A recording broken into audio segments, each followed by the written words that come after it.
This segment is going to be primarily side quests, just random crap that I haven't gotten yet, such as this Jinjo. And I'm going to head into the new overworld section to get the new egg, but I'm not gonna start the third level for a while because I got crap to do. So let's just head in here, activate the warp. Over there's Wumba's wigwam. That doesn't do anything for you yet. It will pretty soon, but it's not anything that I'm going to be making any use of, really. I'll do it just to show it off, but so whatever, grab some notes, and because you totally, I didn't mean to dive there, you're totally going to need the notes for the steep requirement of 110. Blasting things, these eggs were made, don't stand close on a fire grenade. These things are broken as hell. That's why I didn't come here and get them earlier, which I could have easily done. So yeah, now I can blow shit up, which I'm going to do starting now. Let's head back to Jinjo Village, which I'm just going to use to get back to Spiral Mountain, because I don't really want to be in Jinjo Village at the moment. Let's just get out of here. That noise is weird when it's sped up. It's weird normally, but it's even weirder when it's sped up. So anyway, you might not think it, since this level is pretty destroyed and barren looking, but there are a few things you can do here. Such as this. This is your goldfish from the first game. Even it never made like an important appearance or anything, it's just sort of there. And they had him on their barbecue at the end, and he is very verbose.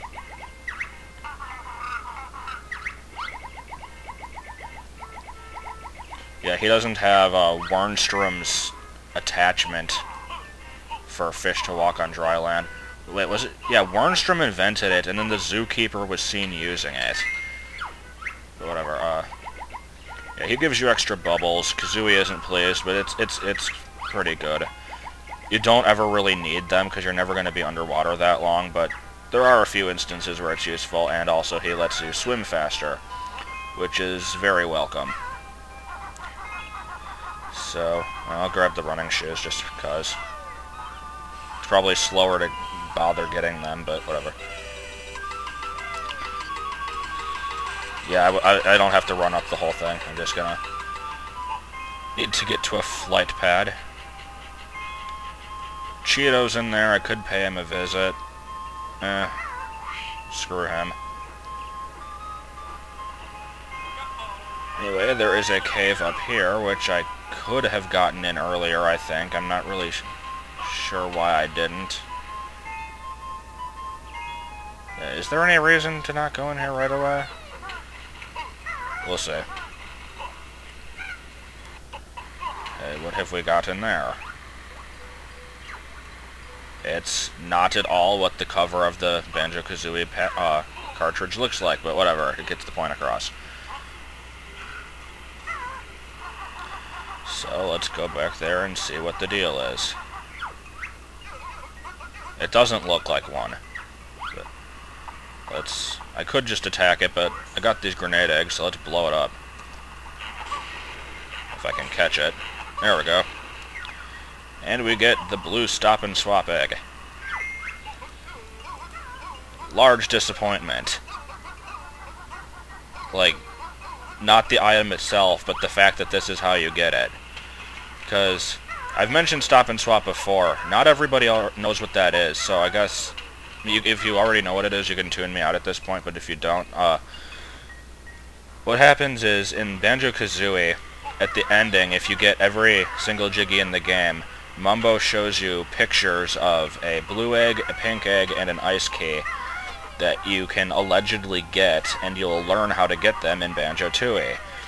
2 years later, Banjo-Tooie comes out, and you get them through these little cartridges, which isn't what they promised, but it's kind of like a half-assed way of doing it. And then the hackers on Rare Witch Project discovered that there were in fact 4 other eggs. And I'm gonna blow myself up here. I forgot about this. Let's see if I can, like, fart it out or something. Okay, somehow I didn't get hurt. But yeah, they found that there's 4 other eggs. A yellow one, a green one, a cyan one, and a red one. And there were, like, passwords to get them, but they don't actually do anything, and they open this menu called Stop and Swap. And so the theory was that using some sort of a secret found in one of the games, you would activate a link between the 2 games, and you could transfer them to Banjo-Tooie, and then they would unlock something. And a lot of people thought that it was still hidden in there somewhere, and, like, searched the game looking for it. Nothing was ever found. There were a few other things found, like Bottle's Revenge in this game, which is like this beta, like 2-player mode, basically. I'm not sure why they didn't include it, because it seems finished, but I don't know. Then the Xbox 360 remakes of these games, or not remakes, but ports or whatever, apparently rectified the problem. They added Stop and Swap in. I don't really know anything about that, though. So yeah, I just got all 3 of the Stop and Swap items, which lead to underwhelming results, basically, but basically spitting on the hopes of everyone who was hoping that this would be something awesome, but, what do you want? It was overhyped to begin with. I admit that. There was like nothing in the game that could be worth the hundreds of hours of searching people did to find out what these items did, but whatever. It was fun theorizing. So here's Heggy's egg shed, which I haven't been to yet. There's a bunch of bird crap on the floor. Yeah, shut up. Jonah, I see you looming in the doorway. Go away. Yeah. You'll be fine. Whatever. He's apparently playing Paper Mario the Thousand Year Door, and he sucks at it. Anyway, yeah, Heggy will hatch the eggs for you. Very slowly. Let's speed this up. Get used to that animation. You'll see it again later. Okay, blue egg gives you homing eggs. You have to put in a code for it. I'm not going to use the code, but it isn't that helpful anyway. They don't really home in that well. Pink egg gives you Briggle Blash, or Bash. Pointless move. It's powerful and it's hilarious, but it's pointless. And I'll use it here. Good times. And then up here is the yellow egg, which is weird that it's even there, because Banjo-Kazooie had a yellow egg, but never hinted towards it at all. But whatever, later you can hatch that and you get something else that's equally pointless, but whatever. Got a little time left, so I'll head in here. Open the next level, parenthesis S. Try not to cough horribly into the microphone because I have an itchy throat. Puzzle is still easy. I don't think these things have ever been a challenge. Yeah, I mess up the pieces a lot, but you have way more than enough time.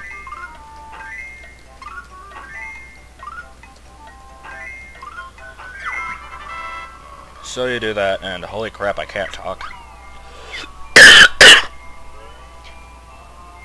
Yeah, I imagine I'll be turning that one down. Yay for audio editing. So, let's see what amazing things this beam can do. It can open a rusty gate. I'm amazed. Sorry, okay. Whatever. While we're here, might as well open up the next levels. I see no reason not to.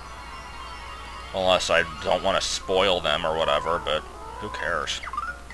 Most of the people watching this already know the game, so... If you don't, then just let this be a teaser for them, I guess. Except this puzzle really doesn't show off what this level is like at all.